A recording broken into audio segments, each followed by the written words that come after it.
What is going on, everybody? Welcome back to the channel. After Sound here, bringing you Splinterlands content every single day. We also stream here and on Twitch multiple times a week, so make sure you come by and say hello. And this video is brought to you by my music, which is available anywhere you stream music under the name After Sound. I do have a new song coming out called Run on January 1st, 2025. For those of you on Spotify, I would appreciate if you check out the description below, as there is a pre-save link, and that would help out with the algorithm. But either way, thank you so much for the support. Let's go ahead and jump into this video, which is talking about the print rates of the current reward cards for Rebellion versus the previous reward cards for Chaos Legion. And I'm talking strictly Soulbound, right? Even though the Chaos Legion Soulbound reward cards are unlockable, actually, as well as the Rebellion ones. But here's the thing. We are now coming up to the 4.5 month mark, right? I believe it's been 9 seasons. This started mid-August, and we're coming up to the end of December. And 4.5 months seems a little odd, definitely on its own.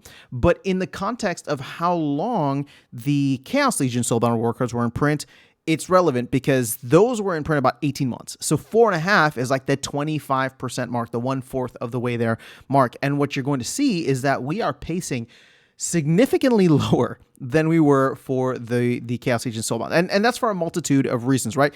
Obviously, we have the new glint system versus before you would just get reward chests and people would get these cards whether they wanted them or not. And you couldn't do anything with them. You couldn't even burn them for glint back in the day. So many people just had extras of these cards, even though they may have started burning them for glint once that was available. But let's jump into some of the numbers here, and we don't have to go through all of the rarities, but we'll start, for example, with legendaries. You can see here that these were all about 49, maybe 50,000 for one of them, right? So 49,000 total BCX printed.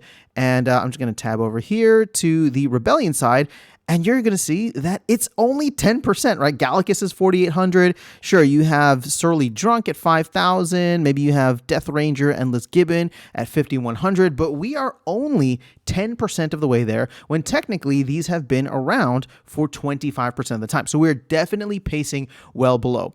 Let's just go and check out commons now to go on the other end of the spectrum.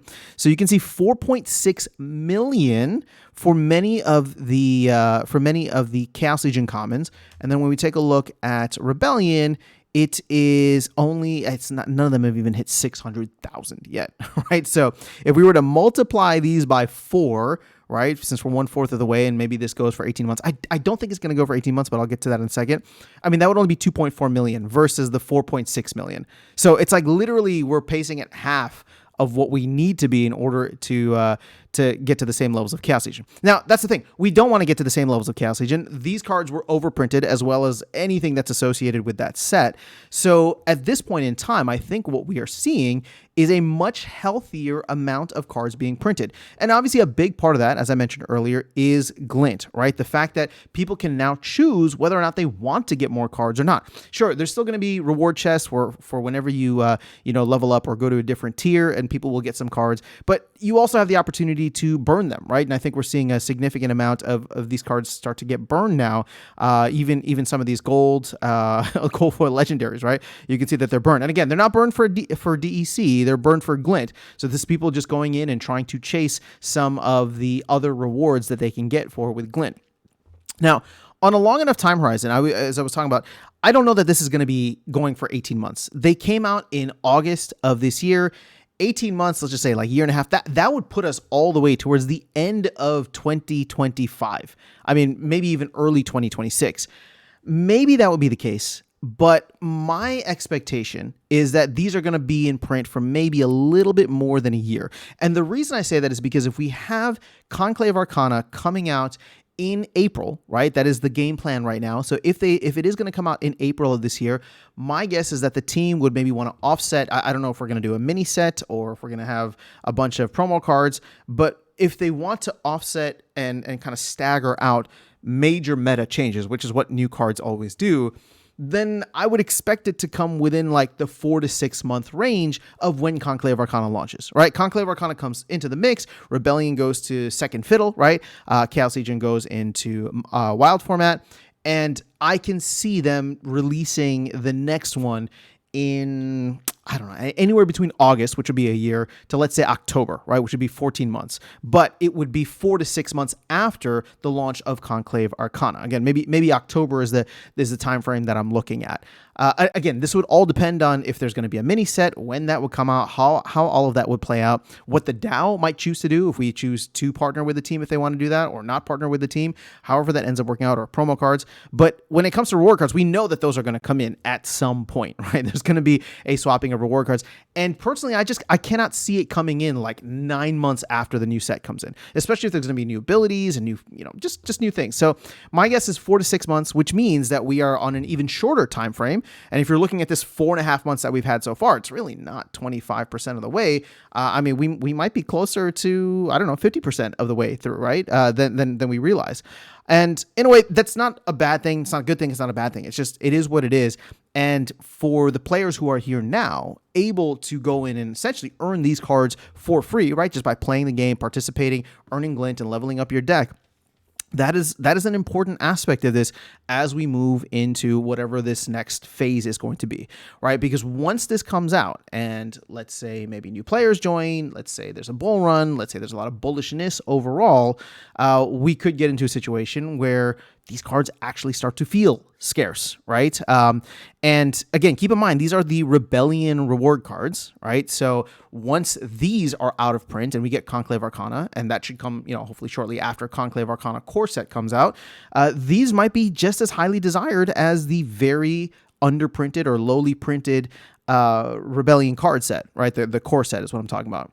So, I'm at a point here, and just to kind of share with you guys, just out of interest, I'm at a point where I'm getting close to maxing out certain rarities, right? Commons, I think I'm at 90% here. Let's see.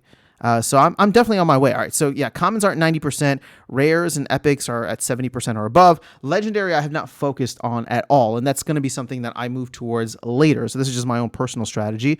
I think that I'm going to go through and get, the tier 1 batch, or batch 1, I should say, for common cards when we get to the upcoming season.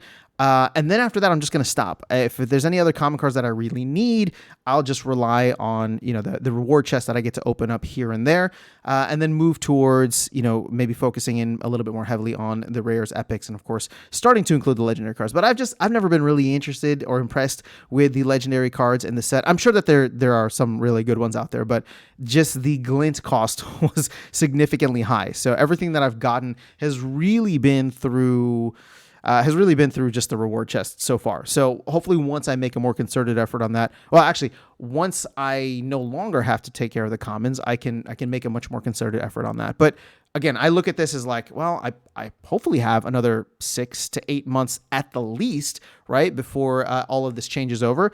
And worst case scenario, if I need to go to the market and top up some things, then I can. But there's plenty of time. And so even if you're new here into the game right now, just know that I was able to accomplish this in a short amount of time, right? Granted, I do have a good amount of SPS staked. I play in both Modern and Wild. I don't buy any extra energy though, and I'm just very selective with how I spend my glint, right? I don't buy any reward chests. I don't buy any energy. I don't buy anything else. It's mainly just focusing on the card draws. But that's just my own personal strategy. I'm sure everybody has their own, and I'm at a point where I like the fact that I can earn these cards, play with these cards, use these cards to earn, as many of them have become very important parts of the meta for me, whether in Modern or in Wild.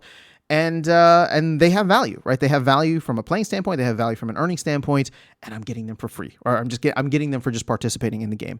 So that is all I have for you guys in this video. Just want to share my personal progress and obviously the print rate progress overall for where things are at, and speculate a little bit about the future. But let me know your thoughts in the comments below. Very curious to hear how your Soulbound reward card journey has been going for Rebellion and where you think this is going to go in terms of when we can expect the changeover. Again, I don't think it's going to be 18 months like the last set, but who knows? Stranger things have happened. So that's all I got for you guys. Let me know your thoughts in the comments below. Otherwise, I'll catch you all in the next one and see you around the game. Take care.